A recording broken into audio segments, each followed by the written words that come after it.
Salam saudari, selamat bertemu kembali. Pada hari ini merupakan ahad yang ke-10 di mana kita tidak dapat beribadah bersama-sama.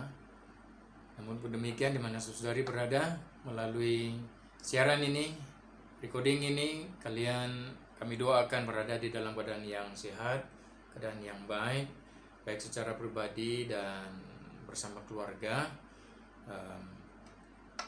Kami doakan saudari semuanya sehat-sehat, ya. Dan biarlah di dalam situasi hari-hari seperti ini, iman kita di dalam Tuhan tetap kuat. Jadi saudari, stay strong. Dan ini yang menjadi sekali lagi tema besar untuk kita pada hari ini. Dan saya ingin lanjutkan daripada ahad yang lepas, di mana kita telah belajar daripada betapa pentingnya mengenali Allah kita seperti siapa adanya Dia, ya, terutama melalui nama-namanya. Baik seperti ayat yang telah menjadi rujukan kita pada ahad yang lepas, Mazmur 91 ayat 1 dan 2. Si pemazmur berkata bahwa orang yang mengenal Allahnya, yang disembahnya itu akan berkata, akan mengakui bahwa Allah adalah tempat perlindungan dan kubu pertahanannya. Oleh karena itu perlu kita mengenal Dia dengan mengenal nama-namanya ini.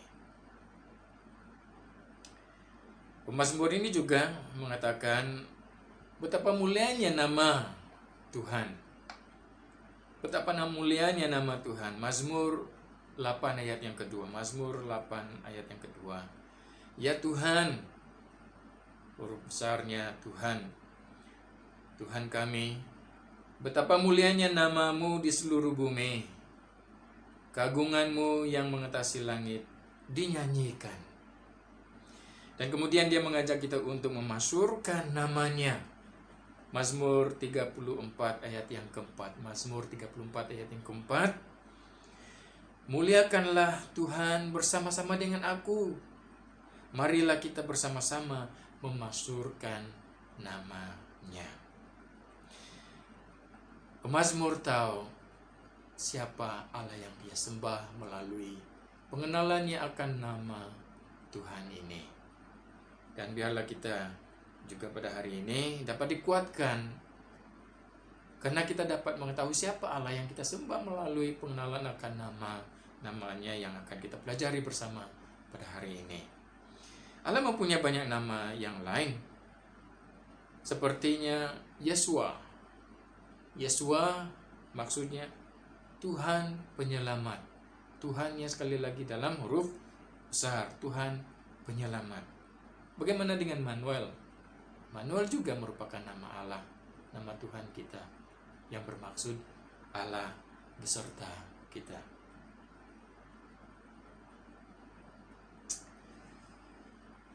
Nah, di dalam Alkitab, nama berbicara tentang karakter, tentang sifat, dan tentang identitas seseorang. Nah, kalau itu penting mengenal seseorang itu dengan nama mereka, bukankah lebih penting lagi buat kita mengenali Allah yang kita sembah melalui nama-namanya yang disebut, yang diperkenalkan kepada umatnya. Sebab itu kita perlu mengenal nama Allah kita. Karena apabila kita mengenal nama-namanya, kita akan mengenal siapa dirinya. Kita akan mengenal sifat-sifatnya. Kita juga akan mengenal karakternya.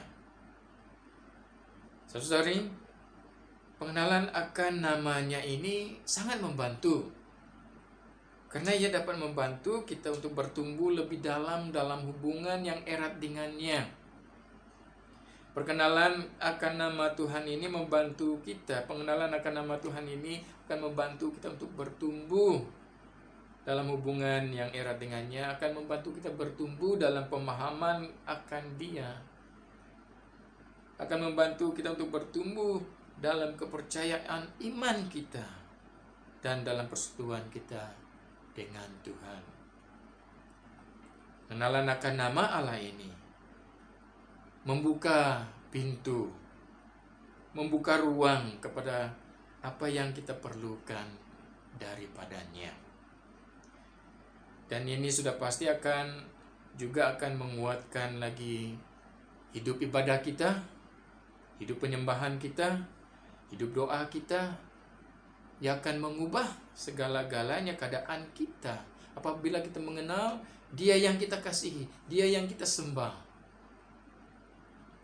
Yesus berkata bahwa penyembahan kita kepada Allah harus di dalam roh dan di dalam kebenaran. Nah, penyembahan seperti ini adalah dimungkinkan oleh pengenalan kita akan Dia melalui nama-namanya. Sebab Allah menyatakan dirinya bukan hanya melalui cerita-cerita tentang perbuatannya yang ajaib, pekerjaannya yang ajaib di dalam kehidupan umatnya, tetapi Dia juga menyatakan siapa Dia melalui nama-namanya kepada umatnya. Dari kitab Mazmur 20 ayat yang kedua, pemazmur berkata, kiranya Tuhan menjawab engkau pada waktu kesesakan. Kiranya Tuhan, sekali lagi dalam huruf besar, menjawab engkau pada waktu kesesakan. Kiranya nama Allah Yakub membentengi engkau. Dan di dalam permulaan ayat Mazmur 20 ini, Raja Daud pada waktu kesesakannya berkata, adalah di dalam nama Allah umat Tuhan dilindungi. Di zaman kita ini, waktu seperti ini, saya percaya ramai akan sadar ini adalah waktu-waktu kesesakan buat kita. Waktu-waktu yang sukar. Tidak pernah seperti ini kita alami di dalam selama ini.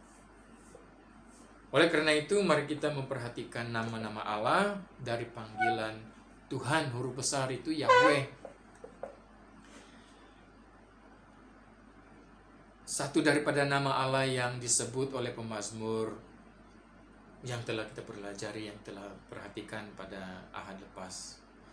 Dan hari ini kita akan melihat dengan lebih teliti tentang panggilan Yahweh, Tuhan.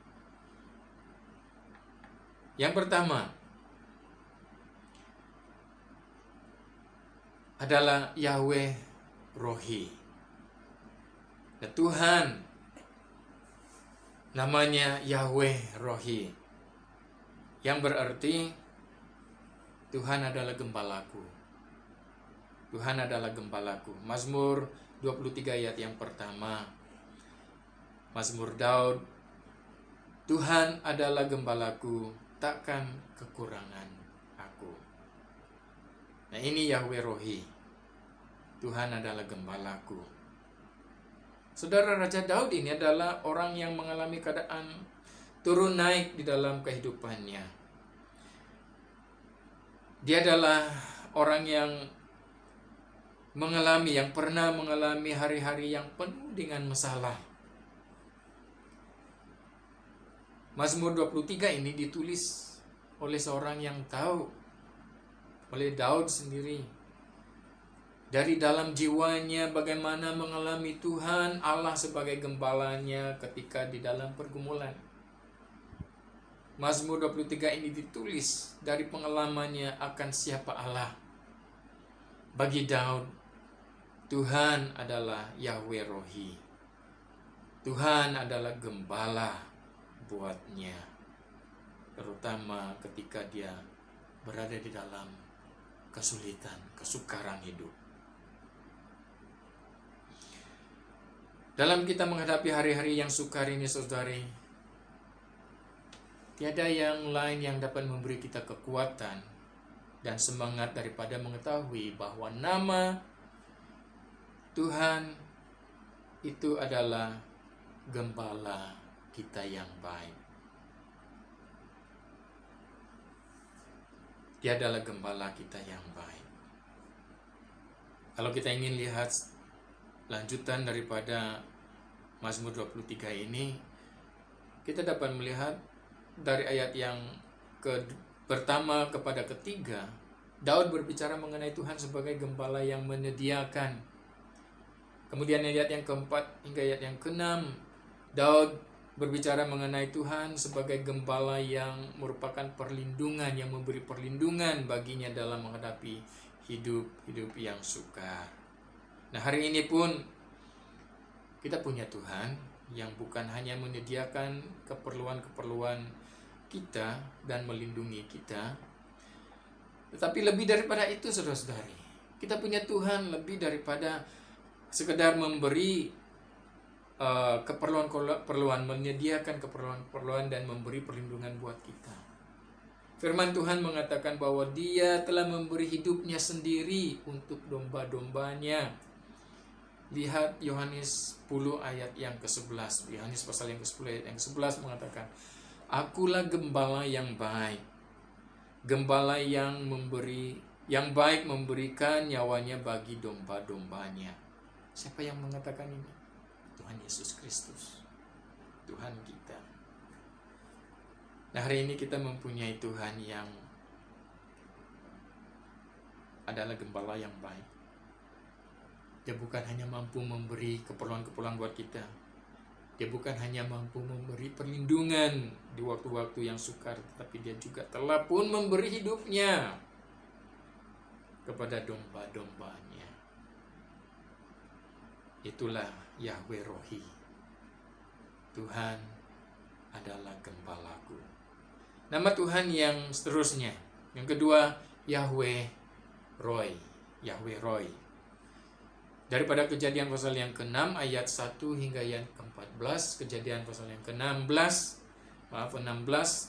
ayat 1 hingga ayat ke-14. Di dalam Kejadian 16 ini, Hagar ditindas dan melarikan diri ke padang gurun. Berada di dalam keadaan seorang diri dan sedang mengandung, dia tidak punya tempat untuk ditujui.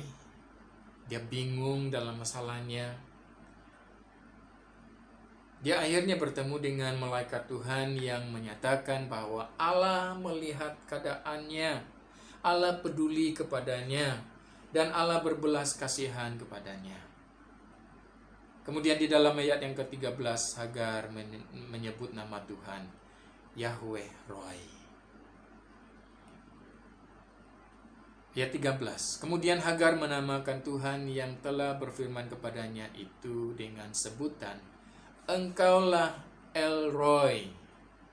Sebab katanya, bukankah di sini kulihat Dia yang telah melihat aku?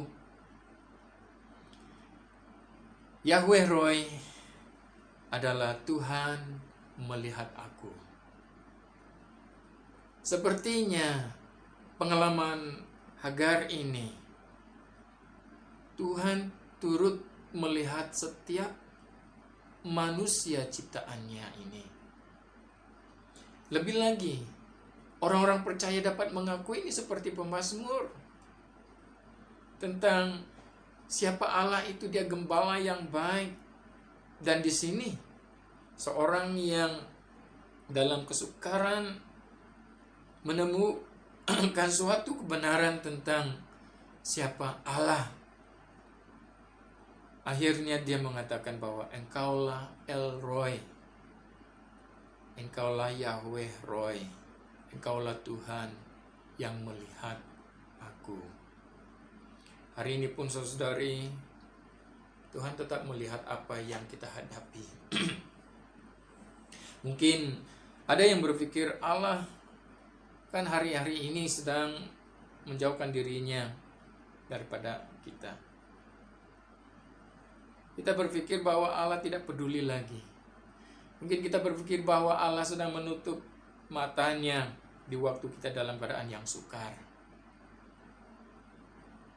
Mungkin kita berkata bahwa tiada seorang pun yang dapat menolong kita, tidak ada seorang pun yang peduli kepada kita, dan sebagainya. Tapi kita perlu ingat bahwa Tuhan melihat kita di dalam pergumulan kita. Tuhan yang adalah Yahweh Roy peduli, saudara-saudari. Itulah Yahweh Roy, Tuhan yang melihat aku. Nama Tuhan yang ketiga, Yahweh Yireh. Yahweh Yireh. Kejadian pasal yang ke-22 ayat 1 juga hingga ayat yang ke-14. Kejadian pasal 22 ayat 1 hingga ayat yang ke-14. Yang berarti Tuhan menyediakan.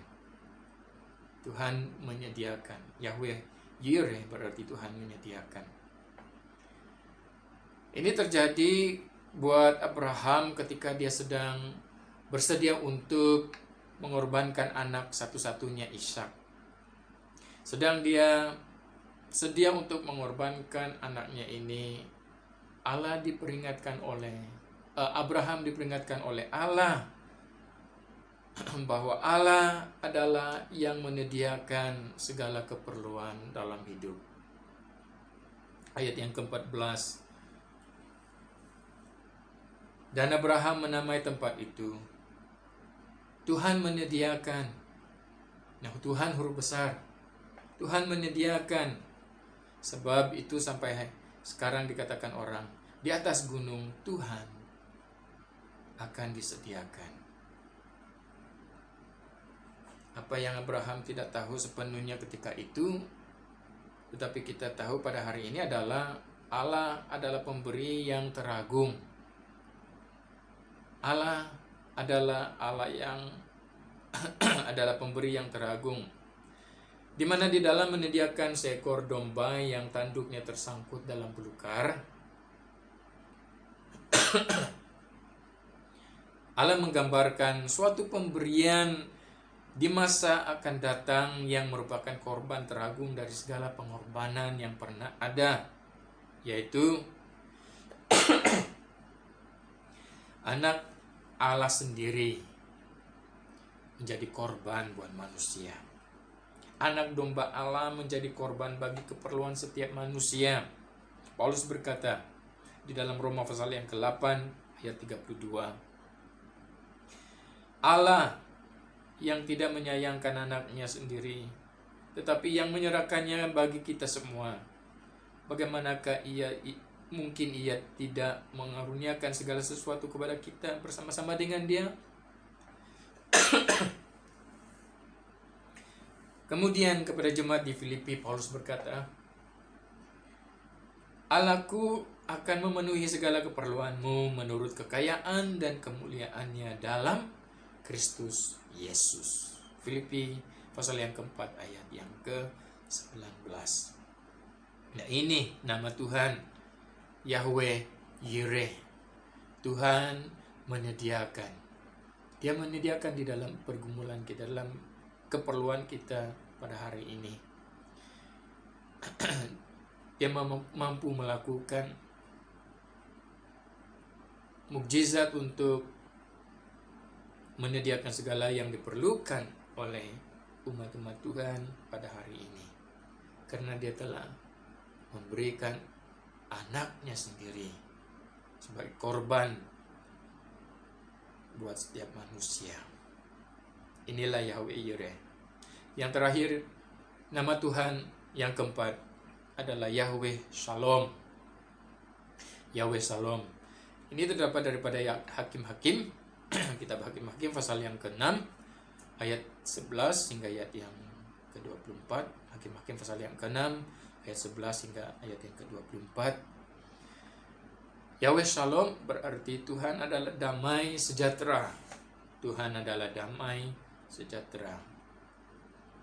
Dan di dalam Hakim-Hakim 6 ini, Gideon dipanggil Allah untuk menyelamatkan umat Israel dari tangan orang Midian. Tetapi Gideon menjadi khawatir dan kurang yakin karena dia dari kaum yang paling kecil di antara suku Manase dan seorang yang paling muda di antara kaum keluarganya. Ayat yang ke-15 menyatakan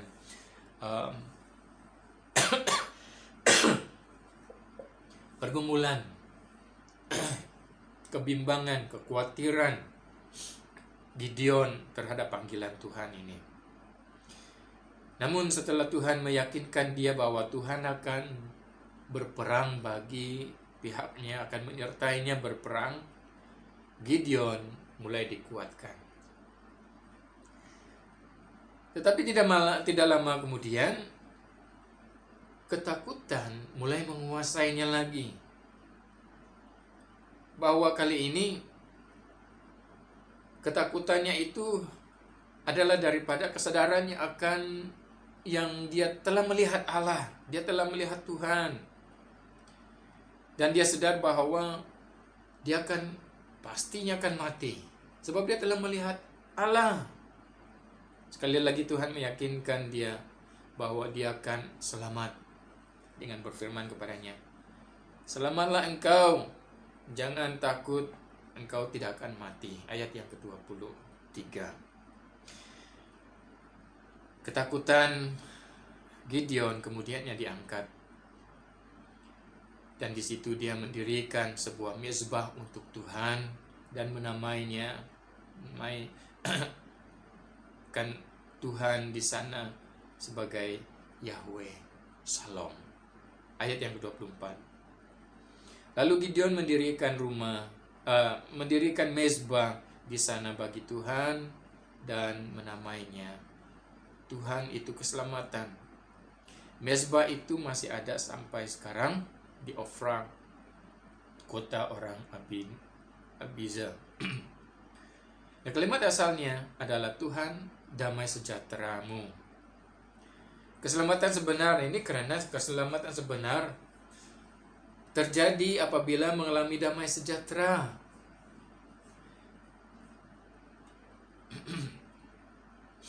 Manusia boleh saja meletakkan keselamatan mereka di dalam apa-apa saja yang mereka boleh jadikan sebagai pelindungan buat mereka. Ada yang meletakkan keselamatan mereka di dalam tentera, ada yang meletakkan keselamatan mereka dalam pegawai pribadi, ada yang meletakkan keselamatan mereka di dalam kekayaan, di dalam harta benda, ada yang meletakkan keselamatan mereka pada nama dan pangkat yang ada pada mereka. Bahkan ada yang meletakkan keselamatan mereka pada nama-nama parti politik yang mereka sedang ikuti. Tetapi tetap tidak ada kedamaian di jiwa mereka. Sebab keselamatan yang sebenar itu adalah apabila Yahweh Shalom hadir di dalam kehidupan mereka. Keselamatan yang benar, yang sebenar adalah apabila Tuhan adalah damai sejahtera berada di dalam kehidupan mereka. Keselamatan yang sebenar adalah daripada Yahweh Shalom. Nah, ini juga sama kalimat yang diucapkan oleh malaikat Tuhan kepada Maria untuk memberitahu mengenai Yesus Kristus yang akan dilahirkan menjadi Raja Damai. Malaikat bertemu dengan Maria dengan mengatakan Shalom, damai sejahtera bagimu. Nah, ketika kehidupan kita ini melalui berbagai masalah, melalui kekhawatiran, ketakutan yang amat melanda hidup kita, melanda jiwa kita. Saudara-saudari, ingat bahwa Tuhan adalah Raja Damai. Ingat bahwa Tuhan Yesus Kristus adalah Raja Shalom. Yesus Kristus adalah pembawa damai sejahtera kepada kita. Yesus Kristus adalah keselamatan kita melalui damai sejahtera yang diberikannya kepada kita. Dia adalah Raja Damai yang melampaui akal kita. Dia akan memelihara hati dan pikiran kita. Paulus berkata demikian dalam suratnya kepada jemaat di Filipi pasal yang keempat ayat yang ke-7. Paulus berkata, damai sejahtera Allah yang melampaui segala akal akan memelihara hati dan pikiranmu dalam Kristus Yesus. Inilah nama Tuhan, Yahweh Shalom. Tuhan adalah damai sejahtera. Saudara-saudari, kita telah melihat keempat nama Tuhan pada hari ini. Namun kita diberi pilihan ketika kita berada di dalam masalah, dalam pergumulan, dalam kesukaran. Apakah kita akan memilih untuk beriman pada nama-nama Tuhan ini? Apakah kita akan memilih untuk menang di dalam nama-nama Tuhan ini? Atau kita akan tetap hidup dalam ketakutan, hidup dalam kekalahan? Saudara-saudari tahu bahwa kebenangan boleh menjadi milik kita hari ini, boleh menjadi milik kita sekarang ini, boleh terjadi kepada kita pada waktu ini, bukan pada waktu nanti, bukan esok, bukan tahun depan, bahkan bukan setelah kita masuk surga. Sebab konsep Alkitab yang dipakai orang Yahudi, pola pikiran Alkitab yang mereka pakai adalah sekarang ini kita boleh mengalami kemenangan. Sekarang ini kita boleh mengalami kekuatan. Sekarang ini kita boleh teguh di dalam iman kita. Konsep pola pemikiran Alkitab itu adalah sekarang, di bumi ini. Karena ingat bahwa doa yang Yesus ajarkan kepada murid-muridnya yang berakhir dengan terjadilah kehendak-Mu di bumi seperti di sorga. Nah, sorga ditarik ke bumi, bukan bumi ditarik ke sorga, saudari. Karena konsep dipakai oleh orang-orang Yahudi ini, sorga dibawa ke bumi. Sorga ada sekarang ini melalui Yesus Kristus. Nah, kita dapat mengalami kekuatan iman di dalam Tuhan karena apa yang telah Yesus lakukan. Dan kita dapat mengalami kekuatan iman sekarang ini, hari ini. Karena Allah Tuhan kita adalah Yahweh Rohi, Yahweh Roy, Yahweh Yireh, dan Yahweh Shalom untukmu. Bukan masa yang akan datang, tapi hari ini Dia adalah Tuhan. Dia adalah Yahweh Rohi, Yahweh Roy, Yahweh Yireh, dan Yahweh Shalom untuk saudari pada hari ini. Dengan itu saudari, doa saya adalah melalui pengalaman dan pengenalan kita akan nama-nama Tuhan ini akan membantu kita bertumbuh lebih lagi di dalam hubungan persekutuan kita dengan Tuhan.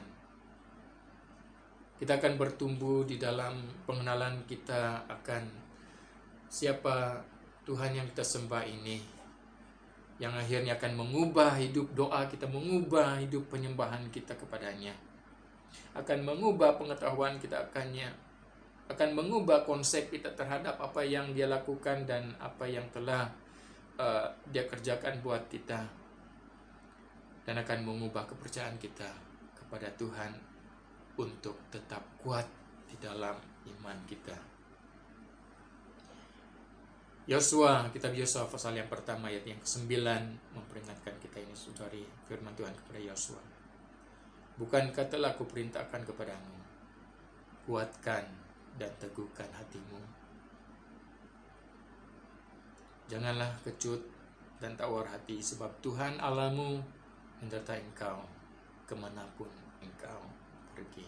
Saya percaya Tuhan bekerja hari ini untuk kita. Sekalipun kita berada dalam situasi seperti ini, Tuhan boleh bekerja. Tuhan boleh hadir bersama-sama dengan kita. Dia akan menyertai kita. Dia akan bersama dengan saudari kemanapun saudari pergi. Tapi kuatkanlah hatimu, kuatkanlah imanmu di dalamnya.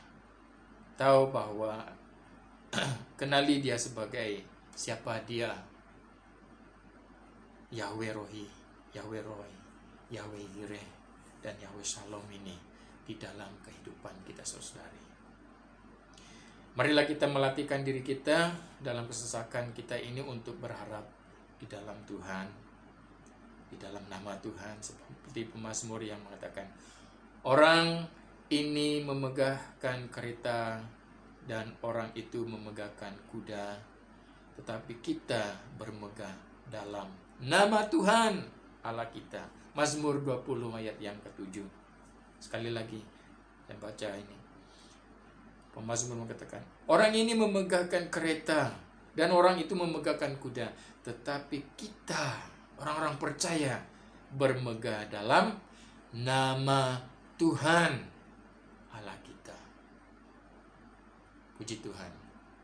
Tetap kuat saudara-saudari di dalam hari-hari ini. Stay strong karena Tuhan baik untuk kita. Dia adalah gembala yang baik. Dia melihat situasi keadaan yang kita alami. Dia menyediakan apa yang kita perlukan. Dan dia adalah damai sejahtera bagi kita. Mari kita berdoa. Bapa, kami bersyukur karena siapa Engkau. Dan hari ini kami telah belajar tentang nama-nama Tuhan. Terima kasih Bapa. Biarlah Tuhan akan terus memimpin dan tolong kami untuk tetap setia dan kuat dalam iman kami sekalipun kami berada dalam kesukaran di waktu-waktu ini. Sertai umat-umat-Mu ya Bapa sekali lagi, baik yang tinggal di rumah, baik yang mulai bekerja, baik yang ketika mereka keluar masuk siang malam dari rumah mereka Tuhan, di mana anak-anak ini berada, biarlah hadirat-Mu turut hadir bersama mereka. Dalam nama Tuhan Yesus. Mari kita menerima doa berkat ini dalam hidup kita. Tuhan memberkati engkau dan melindungi engkau. Tuhan menyinari engkau dengan wajah-Nya dan memberi kasih karunia. Tuhan menghadapkan wajah-Nya kepadamu dan memberi engkau damai sejahtera. Kasih Allah Bapa dan kasih anugerah Yesus Kristus dan persekutuan Roh Kudus menyertai engkau sekarang dan selama-lamanya. Anak Tuhan katakan